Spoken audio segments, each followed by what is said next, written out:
Isa sa mga paborito kong breakfast ay, syempre, corned beef. I'm sure hindi lang ako yon, di ba? Kasi corned beef na alam natin, nakalata, napaka-convenient lutuin. Nandyan lang, pag kailangan mo, lulutuin mo na lang, tapos makakain ka na. Ako nga, straight from the lata di ba? Pero ano ba talaga ang corned beef? Ba't ganyan kayo? Eh bakit? Ano problema mo? Problema mo sa mga kagaya namin? Wala. Kaya pala eh. Basta magluto ka na, nagugutom na kami. Nagutom ka na? Oo. Masyado ka nang komportable dito. Siyempre. Masyado ka lumalapit, ha? Ganyan tingin mo sa aming mga ipis, ha? Ayos ka. Mamaya kayo sa akin. Magbablog lang ako. Tayo niyo ako, ha? Okay. Tayo ako. Okay. So wala pala si Alvin ngayon. So ako na lang ang magkukwento sa inyo.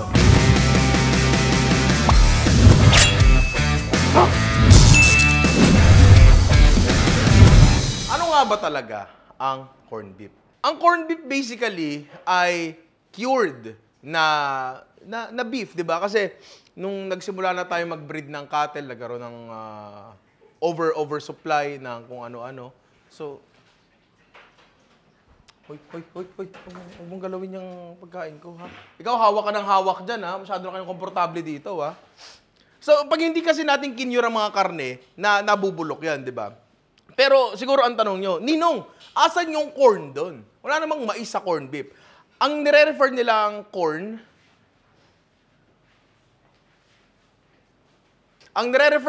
dito ay yung asin.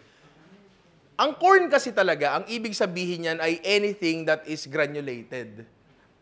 So, nauna yung salitang corn that refers to anything that is granulated kesa doon sa corn na mais. Kaya siya natawag na gano'n kasi granulated siya. So, basically, corned beef means salted beef, cured beef. Yun lang talaga siya, di ba? Yung alam natin na corned beef ngayon, yung hibla-hibla, hindi ko alam kung saan galing yan, pero ang tunay na corned beef talaga ay makukonsider mo siya na parang yung ham, cured siya. Ano na kayo? Nagbablog ako, nakakahiya. Cut nyo to, ha? Jerome, cut mo to. Uy, sukat yan. Huwag mo kainin niya, paminta yan. Mamaya, sukat. So basically, yun nga. Salted na buong karne. Yun siya. Yung sa atin, hindi ko alam paano nauwi doon. Alam ko, cured din naman yung corned beef natin, pero kung bakit siya hibla-hibla, hindi ko alam. Pero ang gagawin natin ngayon ay tunay na corned beef. Susubukan din natin kung makagawa tayo ng hibla-hiblang corned beef, di ba? And ito ang gagamitin natin dyan. Yan. Beef brisket. Or technically, any other kind of beef. Pero alam ko, ito ang traditional na ginagamit. Pero tulad nga na sinabi ko kanina, ginagawa tong corning or curing sa mga oversupplied na karne. Or sa mga karning gusto nyo i-preserve. Huwag mahawakan yung spices ko, gagamitin ko yan. Tuloy yan eh. Baho tuloy. So kahit anong karne talaga, pero ito yung napili ko kasi meron siyang magandang fat content, may magandang layering siya, and makapal siya, malaki siya, di ba? So gawin na natin to. So bago tayo magsimula, kailangan muna natin gawin yung curing mix natin. Ng tokwa naman talaga, nakakahiya sa vlog. O, kita mo, nalaglag pa. Ang dumi-dumi mo. Ha? Yan lang katapat nyo, tsinelas lang. Saka pa. Ha? Ha? Ang tibay mo, ha? Doon na kayo. Huwag ka na mamaya. Doon na kayo. Okay. Nakakaya kayo sa vlog. Anyway, gawin na natin to, pare. Una muna natin kailangan gawin ay yung curing mix natin, pare. So, dito, sa lalagyan na to, meron ditong 600 grams ng rock salt, 50 grams ng brown sugar, at 5 teaspoons ng pink curing salt. Siguro, nung naparod niyo yung hotdog recipe natin, nag-warning ako tungkol sa pink curing salt. Kung titignan nyo, para sobrang dami nito. Pero hindi nyo kailangan mag-alala kasi nasa tubig lang naman to. Hindi nyo naman hihigupin yung sabaw nito. So walang problema kahit ganito karami to, di ba? So, tsaka yung karne natin, pre, ang dami niya, no? Ilang kilo tong karne natin? Mga nasa around 8 kilos to di ba? Okay, so ilalagay na natin to dito sa ating food grade na container na kasya dapat sa rep nyo. Tapos maglalagay tayo ng 330 ml ng kahit anong beer. For the flavor yan. Tapos 3.8 liters ng tubig. Tapos gamit ang whisk, mimix lang natin yan.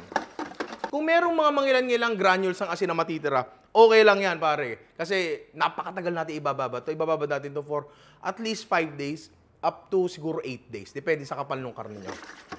Yan. So kapag na-dissolve nyo ng mabuti, pwede na tayong mag-toast ng spices natin.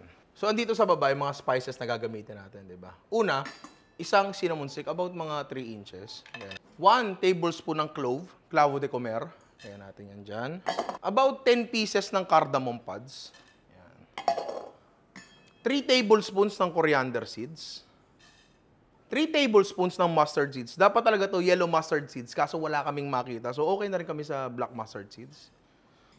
3 tablespoons ng black peppercorns. At around mga 8 to 10 pieces ng dahon ng laurel. Ayan natin yan dyan. Tapos, ito-toast natin yan.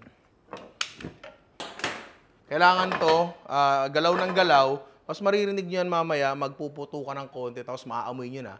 Kapag naamoy nyo na, ibig sabihin no, na-release na, na-activate na essential oils niya, mas malasa na siya, and okay na yun. So, galaw-galawin nyo. Huwag nyo iiwanan, huwag nyo iiwanan. Ayan, naririnig nyo nagpuputukan, umuusok, tapos yan. Malakas na yung amoy niya. Okay na to.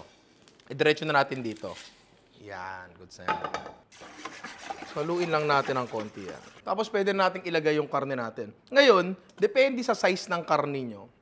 Doon magdidepende kung ilang batch nung curing mix and nung spice mix yung gagawin nyo. Kasi ang importante lang naman talaga dito ay nakalubog yung karne. Yun lang naman talaga. Ngayon, kung hindi nakalubog, doblehin nyo. Kaya mag-alala, hindi yan sobrang magdi-disbalance. Kasi i-absorb niya lang naman yung kailangan niyang mixture. Plus, karamihan naman talaga nandun lang. Basta importante na nakalubog siya. Tapos, itatakpan nyo to. Tapos, ire-ref nyo, depende sa kapal ng karne nyo, anywhere between, tulad sinabi ko kanina, 4 to 8 days. Mga ganon. Tapos, every day, babalik ta rin nyo yung karne. Kasi kahit anong gawin nyo, medyo may angat na konting karne dyan. So, babalik ta rin nyo lang ng isa. Yung nasa pinakababa, hayaan nyo na yan. So, i-ref nyo lang to. Wag freezer ref. Importante yun.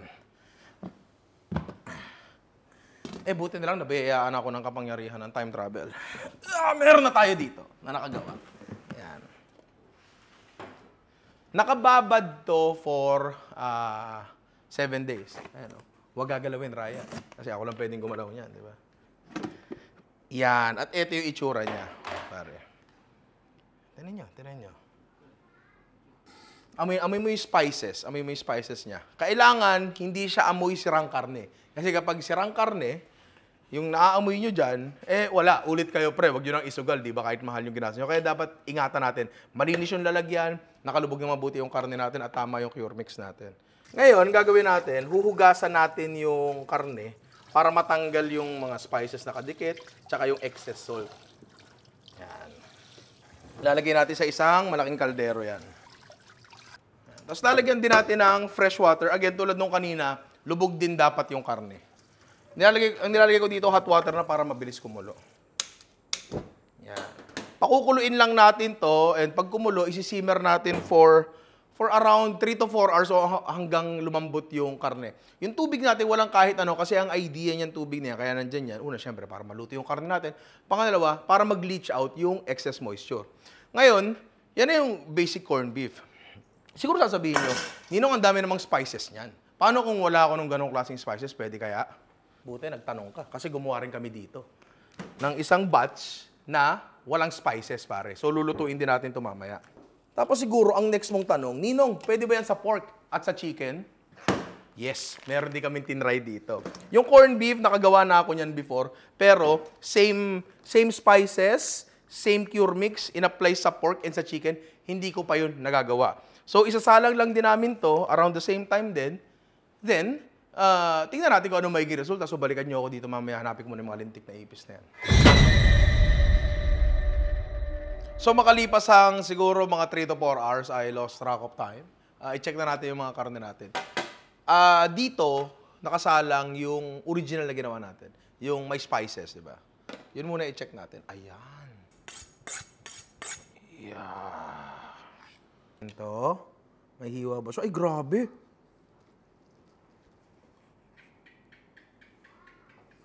Pati yung butik gusto kumain, no?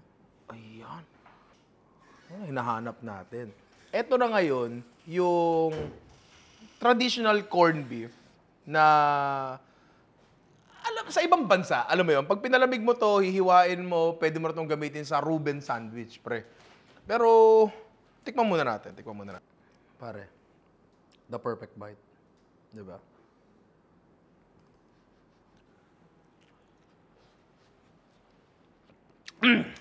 Okay. 6 days naka-cure, pare. 6 days siya naka-cure. Ang dami nung asin na nilagay natin. Na-cure ba siya? Yes. Iba ang lasa ng cured na karne sa luto lang na karne. Mahirap ipaliwanag kung ano yun. Pero, kumpara mo na lang siya sa Christmas ham tsaka pinakulo ang baboy. Magkaibang yung texture nila, di ba? So, ganun din yun nandito. Yung spices, pasok na pasok hanggang loob. At eto, pre, oh, tira mo. Ang lambot niya, nagkakadurog-durog na siya. At kamukha niya, pare, yung corned beef na alam natin. Di ba? Ayan, oh. Patatas, carrots na lang kulang niya. Sorry, patatas tsaka sibuyas pala kulang niya, di ba? Pero mamaya na yon. Ngayon, marunong na tayong gumawa nitong traditional na corned beef. Check naman ngayon natin yung mga iba nating sinalang. Okay. Ito, yung nakasalang dito sa kabila. Ito yung beef, same spice blend, pero walang spices. May beer din to. Hiwa tayo dyan. Hiwa tayo dito. Uy, ang lambot talaga, oh. Surprisingly, okay din siya. Okay. Ngayon, hinahanap ko ba yung spices? Oo. Kasi kakatikim ko lang nung maraming spices, di ba? Ngayon, kung ito lang yung titikman ko, at wala akong comparison nung may spices, pasok to. Panalo to. Okay na okay to. Tapos sobrang dali niya lang gawin. Pagkababad mo nung karne, wala ka na ibang gagawin, nandun lang siya, di ba? Tapos pakukulan mo lang pagkatapos. Sobrang basic lang. Pero mamaya, susubukan din natin kung pwede natin gawin tong traditional corned beef ng Pilipinas. Ito yung pork natin, pare. Corned pork na niluto din natin. Sorry, minarinate din natin with spices. Gusto ko lang din palang i-discuss, no? Merong mga methods na kapag pinakuluan nyo siya, naglalagay pa rin kayo ng same spices kung ano yung nilagay nyo sa marinade. Pwede rin naman yun. Nai-gets ko naman yun. So kung gusto nyo gawin yun, kayo, wala namang problema doon. Ang magiging pagkakaiba lang doon, mas strong lang yung spices niya. Depende na lang yun sa tolerance mo sa spice, di ba? Ngayon, tikman natin to, pare. Ay, grabe, pre. Wala na to. Give up na to. Sobrang lambot, to. Ngayon, tikman natin. Hindi ko na kailangan hiwain, pre. Masarap na cured pork. Pero for some weird reason, hindi ko malasahan yung spices. Hindi ko siya makita. Hindi ko alam kung ba't ganun. Ewan ko. Weird yun, ha? Same amount of spices lang din naman nilagay ko dun, eh. Ewan ko, pero masarap siya. Ang last natin ay etong chicken. Etong chicken namin, kanina ko pa to pinatay. Siguro, ano lang to, kumulo at nag-simmer lang to ng 1 oras. Kasi chicken lang naman yan, eh, di ba? Again, napakalambot din. Ayan.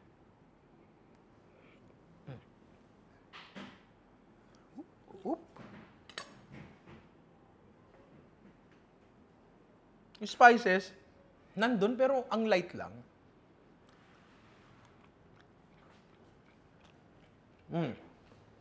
Pumasok yung alat, pumasok yung cure. Iba yung texture. Pero sa lahat ng ginawa natin dito, parang chicken yung pinaka hindi okay. Sa bagay, sa mundo naman talaga, cultures across the world, ang kinukure talaga nila ay pork and beef. Madalang na madalang yung chicken. Pero at least we gave it a try, di ba? So ngayon, hindi naman pwedeng dito lang matatapos ang episode natin. Ang gusto kong malaman, kung kaya ba natin itong gawin na parang Filipino corned beef natin, pare. Check nga muna natin kasi feeling ko, ang idea ko is, kailangan ko pa silang isalang. Isalang pa ng konti. Para hanggang maghibla-hibla talaga siya. Pero I think yung iba hindi na eh. Halimbawa, yung pork di ko na isasalang yan eh. Kasi hibla-hibla na yung pork eh. So ang gagawin ko siguro, ibabalik ko pa to dito. Pakukuluin ko pa. Ay hindi, saan ba to? Dito pala to. Yung beef natin, pakukuluin ko pa. Tapos, hihibla-hiblahin natin. Tapos, susubukan natin lutuin kung paano natin traditionally niluluto ang dilatang corned beef, pare. Para, alam mo yun, maging tunay na atin, di ba? So, ilagay lang natin to dito. Tapos, balikan natin mamaya. Ay, nagluluto pa. Oo nga, wala na eh. Wala na. Go, go, go, go, go, go, go! Dali. Sugod! Toros! Go!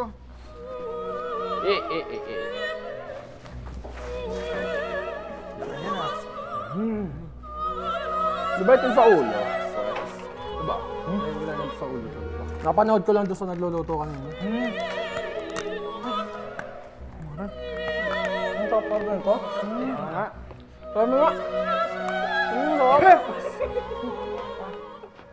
Bakit ang lasa ng pagkain dito di masarap? Parang gusto kong magat ng mata mamaya. Nakatulog, no? Ako yung nakatulog. Hindi, ganito. Ganito, di ba? Mga ipis tayo, di ba? Ano ba kinatatakutan ng tao sa ipis? Bilipad. Pag lumipad, di ba? Pantay lilipad, Diba, ganyan. Diba? Hindi, parang Jumping jack, nag-exercise. practice muna. Kapag kasi ganun. Practice muna. Yan muna. Diba? Tama ba ito, bo? Oo. Tapos, pag lilipad na kayo, ganyan lang. Ngayon ko lang napagtanto. Yung vlogger na dito kanina, kala niya siya napagpatili sa mga babae. Hindi niya alam tayo talaga yun. Kasi pag lumabas na ating mga bakbak, Oo, tama. di ba? Tumitili na sila. oh. Natitili lang sila doon sa lalaki yun kasi mabaho. Bubuyog! Uy! Bubuyog! Ano? Taga-binil ka ba? Bubuyog! Bubuyog yun? Konyo ka. Paano tunog ng ipis? Paano tunog ng ipis? Hoy! Kanto ko ang mga ipis to. Asan ba yung tsinelas ko? Asan na yung tsinelas ko? Pero magluto sa sa kusinang mga ipis. Huwag yung sasama sa vlog yun, nakakahiya. Anyway, tulad nga na sinabi ko kanina, di ba, palalambot... Ipis na yung ko. Tulad nga sinabi ko kanina, palalambutin natin yung mga karne natin, di ba? So, pwede yung pakuluan na lang, pero para madali, ako ang gagawin ko. Naririnig ko pa rin yung mga ipis.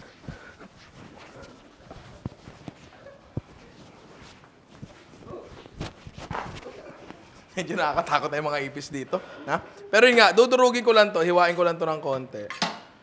Yan. Yan. Tapos ilalagay lang natin sa pressure cooker. Uy!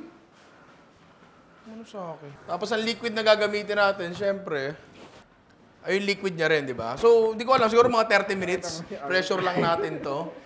Oy! Ano ba? May luto dito! Pressure lang natin to, tapos balikan natin mamaya. Ay, Ang toko ang mga ipis to. Napakahirap magluto sa kusinang maraming ipis. Buti na lang, meron ako dito. Baygon, cockroach killer.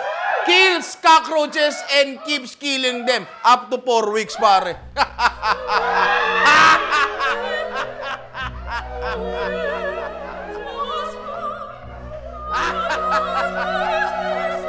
Sa kusina ng ninong nyo, Baygon lang ang ginagamit ko dito.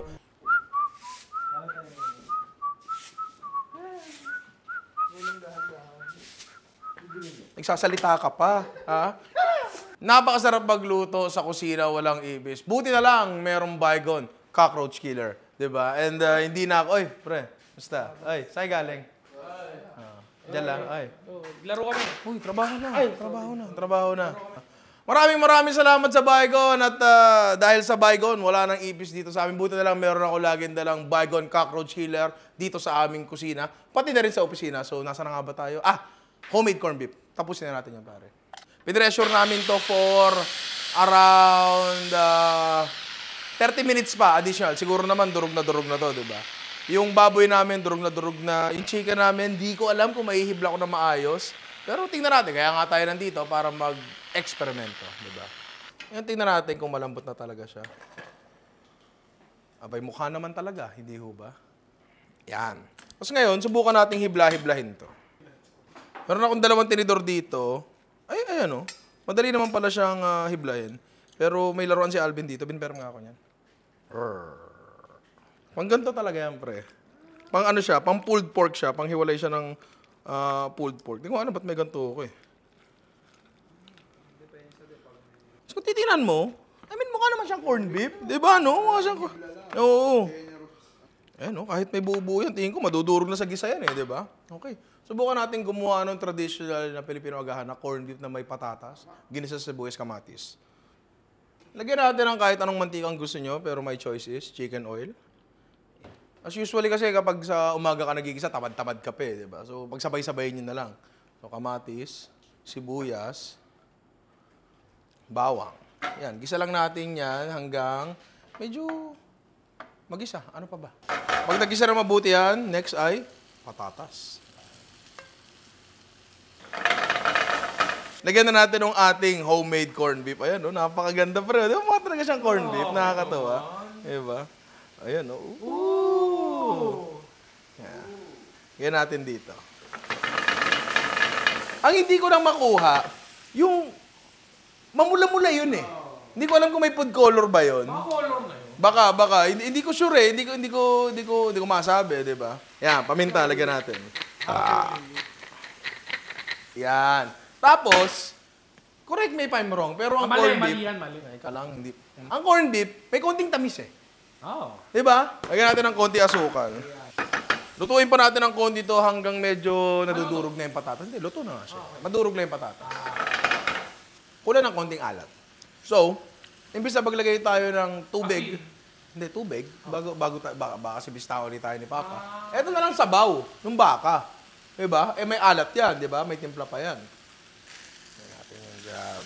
Ayan. Napaka-intense, no? Corned beef lang niluluto. Reduce na lang natin to, tapos plating na tayo. Tapos tikman na natin. Dahan-dahan natin. Uy, grabe. Grabe naman niya. It's like my childhood is elevated. Ito, hindi na ito ginagawa ng tatay ko, pero bihisa natin. Yan, fried onions lang. Crispy garlic. Yan, tsaka dried chives. Ayan, nagmukhang chochal, oh. Diba? Pero mamaya ako natitikman yan, par. Lutuin muna natin yung tatlo. At ang next natin ay yung ating pork. Corn pork. Yung pork naman, pare. Ayan, dito tayo sa isa nating kalan. Ayan! Kita nyo na, naghihibla-hibla na agad, oh. Napakalamba. Out! Teka lang. Lagyan ko na rin ng patatas. Ganun na rin naman yun. Anyway, tara, durugin na natin to. Kaya ba? Berserker Barrage! Oh. Weapon X! Weapon X. Parang lumipad pa sa camera yung ano. Lugin lang natin. Diabetes. Again ha, kung wala naman kayo nito, pwedeng tinidor na lang talaga. Nakakatuwa lang. Natuwa ko eh. Yan. Lagay na tayo ng ating corned pork. Uy. Ayan. Mga bata, huwag niyong gagawin to ha. Mga pawang professional lamang ang gumagawa nito. Isang vlogger! Nakapasok! Ayan, so basically, gano'n na lang din. Lulutuin na lang natin yung patatas. Tapos, wait. Yung asukal pala. Umpite po dyan sa little bit. Yan, tapos paminta. Fried onions pala. Crispy garlic. Chives. Okay. Ayan, nakakadalawa na tayo, pare. Pero tayo sa last natin at yun ay bakbakak chicken. So, naggising-gisa na nga tayo dito. Tapos ito rin chicken natin. Grabe.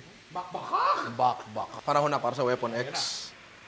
Alam mo, sa totoo lang, nahihirapan pa ako dito. Baka mas madali pa kamay. Lagyan na natin dyan. Tulad nung kanina, sabaw pa rin. Pawang professional lang po ang gumagawa nito. Ang huli pong gumawa nito ay hindi professional. Napaso po siya. Paminta. And tulad nung kanina, lutuin na lang natin hanggang maluto yung patatas. Tapos, it's tikiman time. Okay na to, par. Plating na rin. Honestly, mas kita pa nga yung hibla-hibla nito kaysa dun sa baboy kanina, di ba? Kaso hindi siya mukhang appealing, sa totoo lang. Buti pa ako. Fried onions, crispy garlic, dried chives. And that's it, pare. Wala na ibang kailangan gawin kundi tikman to. Pero bago tikman to, pare, slow mo muna. Konting-konti lang.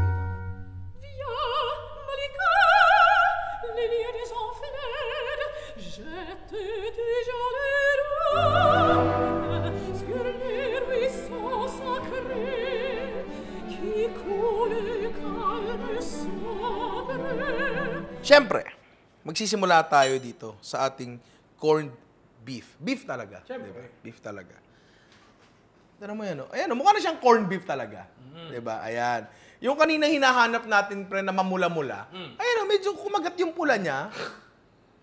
Ganon, oo. Pare, nakakagigil. Parang gusto ko suntukin si Iya. Diba? Nyari, mag-breakfast kayo. Yung mga anak mo. Daddy, what's for breakfast? Sabi mo, anak, it's only corned beef, but I made it. Wow. Diba? Oh, Daddy, you're such a braggart. Diba? Ang Tagalog, Daddy, ang yabang mo naman. Baka lang, hindi naintindihan. Kaya mas maranda, ba't mo ako binagsak? Anyway, tingnan na natin to.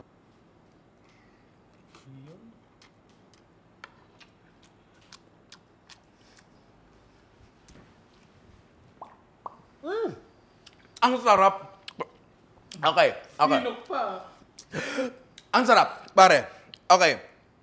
Yung curing na ginawa natin sa karne, tapos yung overcooking technically na ginawa natin sa kanya para ma-achieve natin yung hibla-hibla na yan, nagbibigay talaga sa kanya ng kakaibang mouthfeel. Alam ko medyo intimidating ang curing kasi hindi naman lahat ng bahay merong extra space sa ref, 'di ba? Na baka pag nilagay mo yung isang malaking ng corned beef doon, wala ka na paglagay ng malamig na tubig, mauhaw ka na lang ng 7 days. Alam mo yun, di ba? Pero nakita niyo yung ginawa namin sa kanina, naka-ziplock, pwede rin naman yun. Yun, mas tipid sa space yun, di ba? So, I suggest i-try nyo to. And kung ita-try nyo, sa beef na, kasi honestly speaking, medyo diskumpiyado ako dito sa dalawa. Pero hindi pa naman natin natitikman, di ba? Pero bago natin tikman yan, isa pa. Yeah. Last na. Next, para tayo sa ating corned pork. Yeah. It doesn't look like anything that I've seen before. Esperando, English na naman yan. Hindi siya mukhang corned pork. Yung tinutukoy ko. Pag in-imagine mo yung corned pork, isipin mo, ganito pa rin, medyo maputi lang. Ito ibe. Ito ibe, di ba? Tama mo yan, no? Look at that, my boy. Look at that. It's smokingly hot. Zipelpek bites.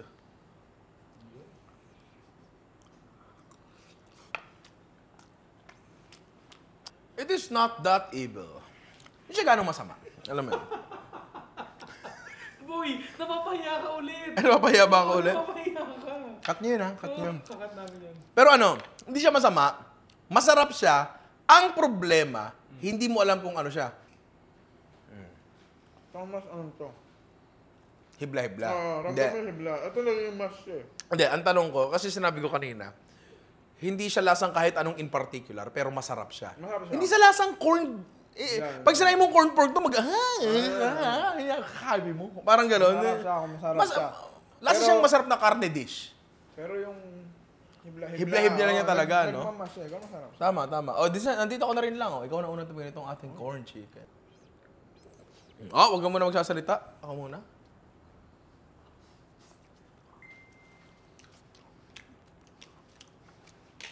Sabi ko kanina, sa lahat ng to, ang pinaka hindi kumagat yung parang lasa ng curing sa kanya ay yung sa chicken. Alam mo yun? So, ito sa chicken, honestly, lasa lang siyang hiniblang manok. Di ba? Yung timpla niya, pag to serve mo sa akin sa kantin, kakainin ko to. Gets mo? Like, hiniblang manok na may patatas, ginisa sa sibuyas kamatis, kakainin ko siya.